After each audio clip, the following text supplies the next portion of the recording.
नमस्कार दोस्तों, बालाजी स्टडी अड्डा में आपका स्वागत है। सुपर टेट 2020 के लिए प्राइमरी और जूनियर सेक्शन दोनों को कवर करते हुए SCERT साइंस के हम चैप्टर वाइज आपको वीडियो प्रोवाइड करा रहे हैं। तो कक्षा 6 की जो पुस्तक है साइंस की, उसके चैप्टर वाइज वीडियो हम देख रहे थे। तो इससे पहले हमने देखा था इसका चैप्टर नंबर 3, जो कि आपको साइड में आई बटन में वीडियो मिल जाएगा, जो कि पदार्थ और पदार्थों का पृथक्करण से संबंधित था।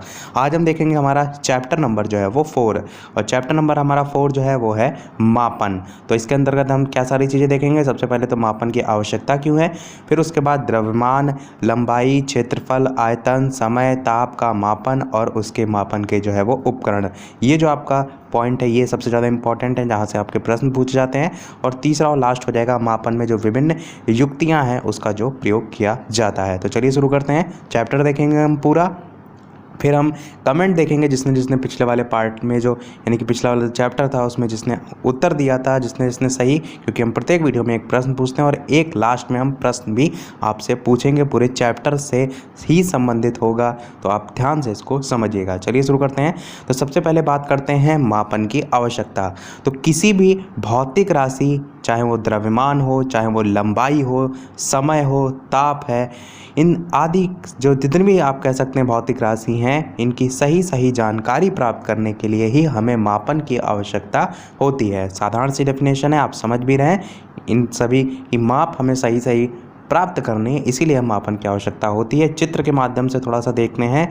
जैसे कि आप देख रहे हैं यहाँ पर पहले वाले चित्र में जो दर्जी है वो माप ले रहा है, तो ये आपका एक मापन का उदाहरण हो जाएगा। इसी प्रकार तराजू से एक जो दुकानदार है वो तौल रहा है, तो ये भी एक मापन का उदाहरण है। इसी प्रकार आप देखते हैं स्कूल जाते हैं, समय से घंटी बजती है, तो समय जो है उसके अंतर भी कहीं ना कहीं मापन जो है वो आता है। और लास्ट वाला आप जो थर्मामीटर देख पा रहे हैं, इसमें भी यदि आप देखेंगे तो जिससे बुखार, टेम्परेचर मापा जा रहा है, वो भी आपका मापन का एक उदाहरण हो जाएगा। तो ये सारी चीज़ें इसके एग्जाम्पल हो जाएंगे। तो मापन को आपने एक ओवरव्यू जो है वो समझ लिया। अब बात करते हैं लंबाई का मापन और मापन के उपकरण। तो प्राचीन काल में यदि आप देखेंगे यानी कि पहले काफ़ी, तो बालिस्थ है, पैर की लंबाई, अंगुली की चौड़ाई तथा एक कदम की दूरी, ये सभी जो है माप की लंबाई के मात्रक के रूप में यूज़ किए जाते थे। आप देखते थे कि हाथ का जो है पूरा एक पंजा है, उससे काफ़ी चीज़ें माप लेते थे। तो पहले वो जो लंबाई के मात्रक हैं या चौड़ाई के मात्रक हैं या आप कह सकते हैं मापन के जो मात्रक हैं वो यूज़ नहीं होते थे। नॉर्मली यही सारी चीज़ें यूज़ होती थी। और ये भी लिखा है प्रारंभ में संसार के विभिन्न भागों में लोग लंबाई के मात्रक के रूप में फुट का उपयोग करते थे। 3 फुट 1 गज के बराबर होता था। 1 गज कपड़ा लोग जो है वो फैली बाह के सिर जो है उससे अपनी थोड़ी तक जो है वो मापते थे। और रोमवासी जो है वो अपने पग तथा कदमों से लंबाई मापते थे। तो आपको बस याद क्या रखना है, आपको ये पॉइंट ध्यान रखना है जो कि आपके एग्ज़ाम में जो है वो पूछा जा सकता है कि जो रोमवासी थे वे अपने पग यानी कि जो पैर होते हैं या अथवा कदम होते हैं उनसे लंबाई मापते थे। प्राचीन काल की बात यहाँ पर हो रही है। इसी प्रकार आगे भी आपको ये ध्यान रखना है कि मिस्र में लंबाई मापने के लिए हाथ यानी कि कोहनी से अंगुली जो है उसके छोर तक की जो लंबाई है उसका उपयोग जो है वो किया जाता था। इस प्रकार शरीर के विभिन्न भागों का मात्रक के रूप में उपयोग किया जाता था। तो इस पूरे में से केवल 2 चीज़ें आपको याद रखना है, एक रोम के संबंध में और एक मिस्र के संबंध में।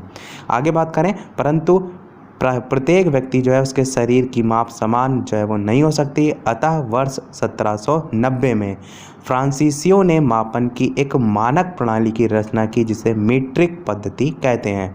अब आपको क्या याद रखना है कि 1790 में दूसरी चीज़ फ्रांसीसियों ने और तीसरी चीज़ मीट्री जो पद्धति है उसकी जो है वो रचना की। तो आपको ये यहाँ का डाटा याद रखना है। जहाँ जहाँ से एग्ज़ाम में प्रश्न पूछे जा सकते हैं मैं साथ में आपको बताते भी चल रहा हूँ कि आपको कौन कौन से इंपॉर्टेंट पॉइंट ध्यान रखने हैं। बाकी सारी चीज़ें आपके समझने के लिए भी हैं ताकि आप दैनिक जीवन से उसे जोड़ सकें। आगे की एक समानता के लिए समस्त संसार के वैज्ञानिकों ने मापन जो है उसके मानक मात्रक को जो है उसकी एक अंतर्राष्ट्रीय मात्रक प्रणाली जिसे हम SI मात्रक जो है वो कहते हैं उसकी रचना की, और जिसे सभी वैज्ञानिक ने स्वीकार भी जो है वो किया। तो ये था किसके बारे में, लंबाई का मापन और मापन के उपकरण। आपको सबसे ज़्यादा इंपॉर्टेंट क्या है ध्यान रखना है कि 1790 में फ्रांसीसियों ने मापन की एक मानक प्रणाली की रचना की थी। इसी को हम मीट्री पद्धति के नाम से जानते हैं। आगे बात करते हैं कुछ यहाँ पर मात्रक जो है उनके पूर्व प्रयुक्त शब्द थे, जैसे कि किलो, इसका अर्थ क्या है आपका 1000 गुना। जिस प्रकार आप देखते हैं कि 1 किलो में 1000 ग्राम होते हैं, उससे भी आप समझ सकते हैं। हेक्टो की बात करें तो इसी प्रकार इसका अर्थ होता है 100 गुना। डेका की बात करें तो इसका अर्थ होता है 10 गुना। इसी प्रकार यहाँ पर देखें जो डेसी लिखा है इसका अर्थ होता है 10वां भाग। 10वां भाग मतलब उसका आप हिस्सा करेंगे, गुना नहीं करेंगे। यहाँ पर क्या था, गुना था, उसका जस्ट उतना मल्टीप्लाई आप कर रहे हैं, पर यहाँ पर आप 10वां भाग देख रहे हैं, यानी कि उसका आप 10वां भाग निकालेंगे। इसी प्रकार सेंटी में देखेंगे तो ये जो है वो 100वां भाग हो जाएगा इसका अर्थ, और मिली की बात करें तो 1000वां भाग जो है वो हो जाएगा। तो ये सभी जो आप देख रहे हैं इनको अवश्य ध्यान रखिएगा, क्योंकि इस पर आधारित जैसे प्रश्न आते हैं तो वहाँ पर आपको चेंज करना होता है काफ़ी बार, एक ही जैसी यूनिट बनानी होती है, तब वहाँ पर आप इनका यूज़ जो है वो करते हैं। देखते हैं आगे। इसके अलावा कुछ और भी दिए हुए हैं, जैसे कि 1 इंच जो है वो 2.54 सेंटीमीटर के बराबर जो है वो होता है। सीधे सीधे आपको रटे होने चाहिए। 1 गज जो है वो 3 फुट के बराबर जो है वो होता है। 1 फुट जो है वो 12 इंच के जो है वो बराबर होता है। 1 मीटर जो है वो 100 सेंटीमीटर के बराबर होता है। और 1 फुट को ही आप आगे भी कह सकते हैं 1 फुट जो है वो 12 इंच के बराबर होता है, या कह सकते हैं 30.48 सेंटीमीटर के बराबर होता है। और 1 किलोमीटर बराबर 1000 मीटर होता है, ये तो मैंने अभी आपको ऊपर बताया भी। तो ये सारी चीज़ें यहाँ पर ध्यान में रखिएगा। देखते हैं आगे क्षेत्रफल और उसकी माप। तो सबसे पहले समझते हैं कि क्षेत्रफल होता क्या है। तो जैसे कि लूडो है, चौक का डिब्बा है, पेंसिल बॉक्स है, टिफ़िन का डिब्बा है, पाउडर का डिब्बा है, बॉक्स आदि वस्तुओं को आप देखें तो इसमें कितने तल हैं। तल मतलब उसमें कितने नीचे आपके सरफेस आपको देखने को मिलते हैं। आप पाते हैं कि किसी भी ठोस वस्तु के कई तल होते हैं, जैसे कि आयताकार अथवा जो वर्गाकार गुटका है उसमें 6 तल होते हैं। वर्ग आप देखते हैं कुछ इस प्रकार से होता है। और आपने पासा अवश्य देखा होगा जो लूडो में होता है, तो इसमें आपके 6 तल होते हैं। एक आपका इधर हो जाता है, एक उसके जस्ट पीछे, एक साइड इधर हो जाता है, एक जिसके इधर, एक ऊपर, एक नीचे। इस प्रकार से कुल 6 तल होते हैं। यही आपके वर्गाकार और आयताकार दोनों आकृतियों के संबंध में आप कह सकते हैं। आगे कह रहा है कि ये सभी समतल हैं।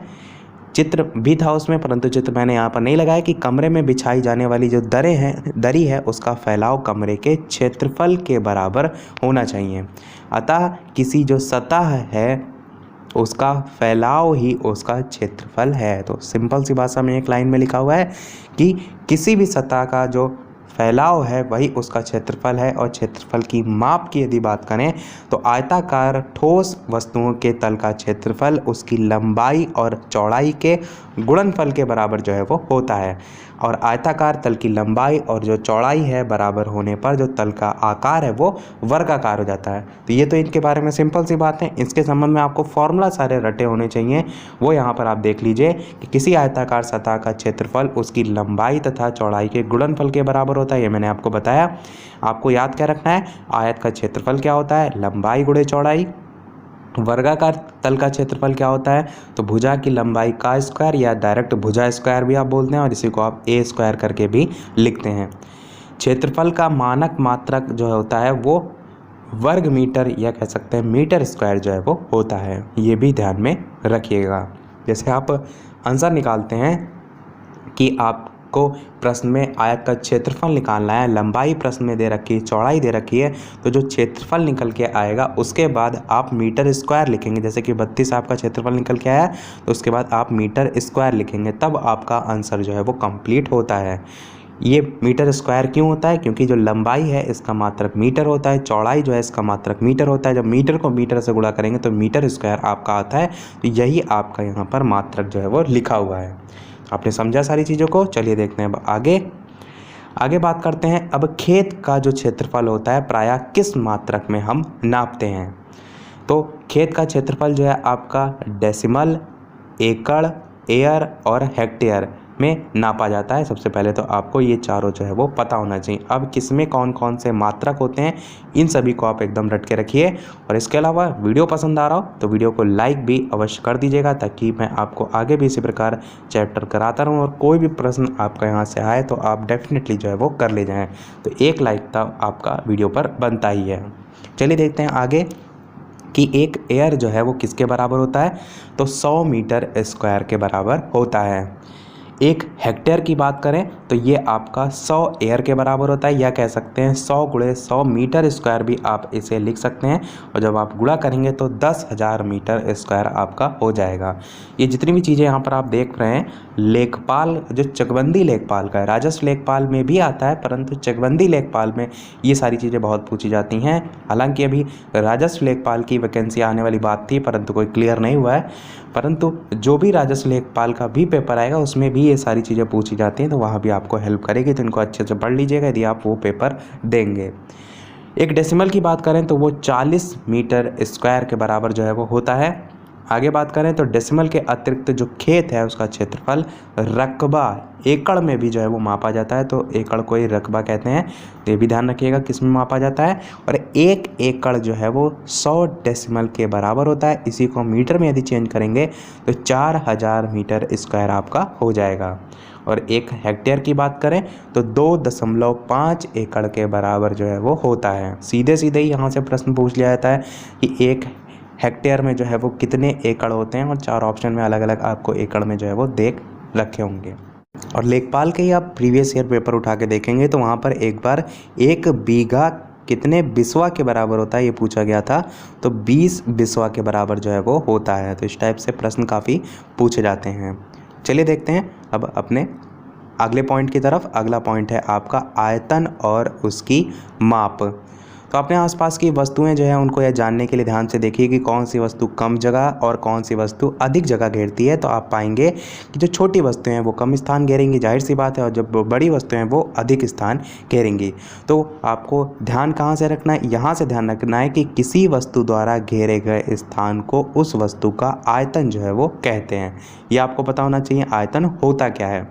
और जो घनाकार वस्तु है उनका आयतन लंबाई गुणे चौड़ाई गुणे ऊंचाई होता है। आगे भी हम सारे इसके जो फॉर्मूले हैं मात्रा के वो सारे देख लेते हैं। तो घनाभ जो है उसका आयतन क्या होता है, लंबाई गुणे चौड़ाई गुणे ऊंचाई।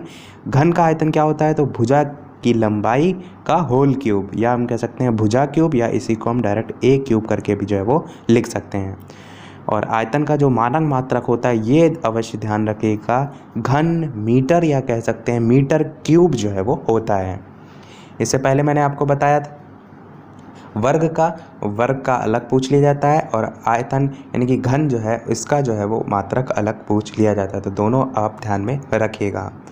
देखते हैं, चलिए अब आगे बात करते हैं। तो जो द्रव हैं, दूध है, पेट्रोल, मिट्टी का तेल, इन सभी की माप किस में की जाती है। तो अभी हमने आयतन समझा, उसी को समझाने के लिए यहाँ पर लिखा है कि इन्हें भी आयतन में ही माप कर बेचा जाता है। इनका आयतन जो है वो लीटर में जो है वो व्यक्त किया जाता है। अधिकांश जो द्रव हैं उनके आयतन की माप के लिए अलग अलग प्रकार के मापक बर्तनों का उपयोग किया जाता है। जब कोई बर्तन जो है वो द्रव से पूरा भर दिया जाता है तो उस द्रव से बर्तन के अंदर का पूरा स्थान घिर जाता है, और बर्तन का यही स्थान उसका भीतरी आयतन जो है वो होता है। और इसी को हम बर्तन की धारिता के नाम से जो है वो जानते हैं। ये आपको पता होना चाहिए। बर्तन की धारिता पर न्यूमेरिकल काफ़ी बार पूछे जाते हैं। आपने यदि BTC DLED किया होगा तो आपको याद होगा कि साइंस में 2017 बैच में ही इस प्रकार का एक प्रश्न आया था, जिसमें 1 लीटर जो है और घन सेंटीमीटर इसके संबंध में जो है वो प्रश्न पूछा गया था। देखिए कहीं ना कहीं चीज़ें ये आपके सुपर डेट के लिए भी इम्पॉर्टेंट हो सकती हैं। तो ध्यान रखिएगा, बर्तन की जो धारिता है उसकी माप लीटर में की जाती है, और ये जरूर ध्यान रखिएगा कि 1000 घन सेंटीमीटर 1 लीटर के बराबर जो है वो होता है। इसी को आप सेंटीमीटर क्यूब भी कह सकते हैं। और इसी प्रकार 1000 लीटर जो है आपका 1 घन मीटर के बराबर होता है। तो न्यूमेरिकल यदि आपके आएंगे प्रश्न में तो यहाँ से आपको हेल्प करेगा। तो ये मान अवश्य जो है वो ध्यान में रखिएगा। चलिए देखते हैं अब आगे बात करते हैं। तो जो द्रव्यमान है उसका मापन और मापन के जो है उपकरण, इनके बारे में बात करते हैं। तो किसी भी वस्तु में पदार्थ का जितना परिमाण को हम क्या कहते हैं, मात्रा कहते हैं, होता है, वही उस वस्तु का द्रव्यमान जो है वो कहलाता है। जैसे कि आप यहाँ पर देख रहे हैं भौतिक तुला हो गया, या कह सकते हैं पेन बैलेंस हो गया। इस टाइप के भी तो तराजू आपने देखे होंगे आते हैं। इसी प्रकार बाट हो गया।